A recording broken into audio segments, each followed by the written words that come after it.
안녕하세요. 수학 강사 백현정입니다.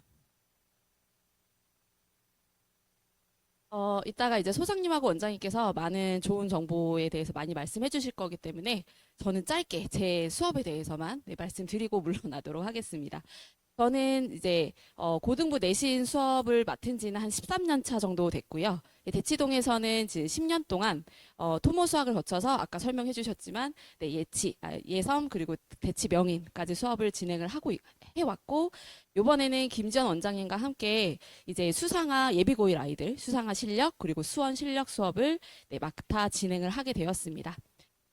제가 어머님들께 한 가지 여쭤보면, 일단 아이들이 고등학교 올라가면서 달라진 점, 수학 과목에 있어서 학습하는 데 있어서 달라진 점은 뭘까요? 가장 큰 거는 일단 내신 대비 기간이 차이가 많이 나게 된다는 건데요. 일단은 아이들은 지금 같은 경우는 짧게 2주에서 뭐 길어야 한 3주 정도 내신 대비하면 충분히 아이들이 뭐 이게 적지 않다, 충분하다 이렇게 생각하고 시험들 잘 봅니다. 근데 고등학교 올라가서는 학기 중 내내를 이제 내신 대비를 진행을 해도 아이들이 충분하다라고 느끼지 못한다는 거죠. 그래서 아이들이 딱 1학기가 시작되고 2학기가 시작되면 중간고사 그리고 내신 그 기말고사에 해당하는 내신 대비를 열심히 달려가는데 그럼에도 이제 다 같이 시험을 잘 볼 순 없는 구조죠. 제가 10년 동안 지도 경험상 아이들을 이렇게 들여다봤을 때 그리고 제가 수업 때도 항상 강조를 하는데 내신 대비는 학기 중에 진행하는 게 아니라 방학 때 진행이 다 되어 있어야 합니다. 그래서 1학기다라고 한다면 겨울방학 때 내신 대비가 다 끝나 있어야 되고 2학기는 여름방학 때 이제 다 끝나 있어야 된다는 거죠. 그래서 이제 입학식이라든지 개학식이 딱 됐을 때 아이들한테 뭐 1학기 중간고사 기출, 기말고사 기출을 딱 풀렸을 때 당황하지 않고 아이들이 시간 내에 잘 풀어낼 수 있어야 하며 뿐만 아니라 그 전년도 선배들이 이제 만들어 놓은 등급 컷에 1, 2등급 컷에 안정적으로 들어갈 정도의 수준이 되어 있는 상태로 1학기가 시작이 돼야 된다는 말씀을 드리는 겁니다. 그러면 이제 우리 아이들 딱 1월이 되면 수상에 해당하는 내신 대비에 준하는 수업을 진행을 해야 되고 학습을 해야 된다 말씀을 드리는 건데요. 이 말의 요지는 뭐냐면 아이들이 곧 이제 기말고사가 끝나잖아요. 그럼 11월 초가 되면 아이들의 입장에서는 그동안 뭐 선행 달리기를 열심히 해온 것도 없지 않아 있겠지만 뭐 선행을 그 1월 들어가기 전까지 계획되어 있다라고 한다면 그만큼 진행을 해주시면서도 분명히 필요한 건 수상화에 대한 점검이 좀 필요하다는 말씀을 드리는 겁니다. 아이들이 1월이 딱 된다고 해서 내신 대비에 준하는 수업을 딱 시작했었을 때 그거를 100%다 받아들이기에는 아이들 입장에서 좀 힘들거든요. 그래서 저는 이번에 이제 시작하게 되는 11월 수업에서는 딱 두 가지를 크게 목표로 아이들과 학습을 진행을 할 건데 첫 번째는 일단 어머님들께서 이게 여쭤보면 뭐 요번에 수원 뭐 수투까지 진행을 했다. 뭐 미적분까지 진행을 했다. 그런데 마음 한편에 내심 좀 불안한 마음이 있으세요. 수상이나 이런 데 구멍이 좀 있을 것 같다. 이렇게 말씀하시는 분들도 많이 계시고 뿐만 아니라 아이들이 뭐 수원 수투를 배웠대요. 그리고 테스트를 보면 사실 이건 수 원, 투를 못해서가 아니라 수상화가 안 돼서 뭐 그 문제를 못 푸는 경우가 상당히 많거든요.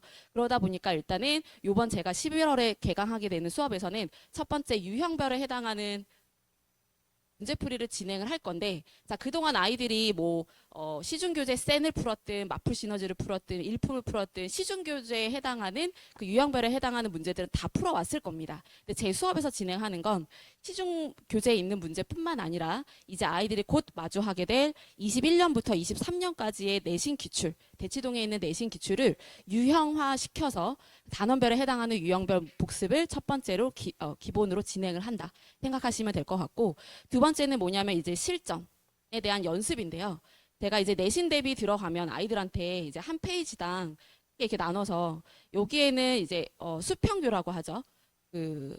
학교 내신에서 가장 많이 변형 문제가 출제가 되고 있는 수평교에 해당하는 기출을 먼저 넣어둡니다. 그리고 실제로 아이들이 기출에서 그동안 나왔던 그 기출 변형에 해당하는 거를 적게는 세 문항에서 많게는 여섯 일곱 문항에 해당하는 걸 아이들이 바로 그 자리에서 풀게 되거든요. 그러면 기출에 해당하는 거 막 세 번 풀었어요, 다섯 번 풀었어요 라고 해도 변형 문항에서 조건이 변형된 거를 못 푸는 아이들이 상당히 많아요. 그래서 어찌 보면 하나의 나무에서 가지를 계속 만들어 간다라고 생각하시면 되세요.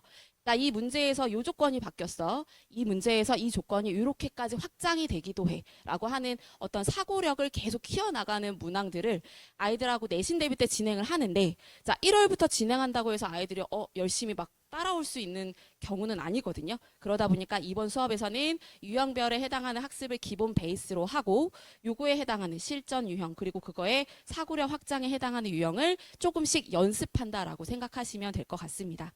그래서 이 두 가지를 아이들이 수업이 끝나고 나면 완벽하게 좀 체화할 수 있도록 하는 거에 목표를 두고 있습니다.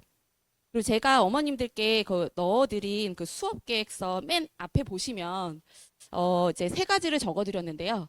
제가 실제로 그 학생들, 제자들을 가르치고 나서 아이들한테 설문을 선생님 수업 중에 뭐가 가장 좋았니? 설문을 했었을 때 아이들이 적어준 내용입니다. 첫 번째는 뭐냐면 이제 고퀄리티 컨텐츠라고 해서 저 역시도 자체 교재를 100% 사용을 하고 이 대치동에 계신 그 실력 좋은 강사님들께서도 다 자체 교재를 사용을 하시는데 아이들이 집에서 숙제할 때 하나하나 너무 꼼꼼하게 들여다보면 정말로 도움될 내용들이 많거든요. 근데 문제는 아이들이 그렇게 못한다는 거죠. 그리고 뿐만 아니라 저도 역시 지금 10년 동안 계속 수업을 다 촬영을 해서 집에서 볼 수 있게 아이들한테 제공을 하고 있지만 아이들이 실제로 그 조회수를 보면 높지가 않아요. 그 이유는 뭐 불성실해서라기보다는 집에 가서 해야 될 숙제도 많고 공부할 게 많으니까 시간이 없는 거예요. 그래서 가서 분명히 영상을 다시 보고 모르는 거는 복습하면 너무나 도움이 될 건데 그렇게 못하다 보니까 제가 생각해낸 방법은 이제 수업 시간에 제가 아이들한테 가리킨 내용 거기에 드는 뭐 문항에 대한 예시까지 꼼꼼하게 똑같이 적어드립니다. 그래서 제가 그 페이지에도 하나 첨부를 좀 드렸는데 아이들한테 수업 시간에 했던 문항들의 밑에 손글씨 풀이를 직접 제공을 하거든요.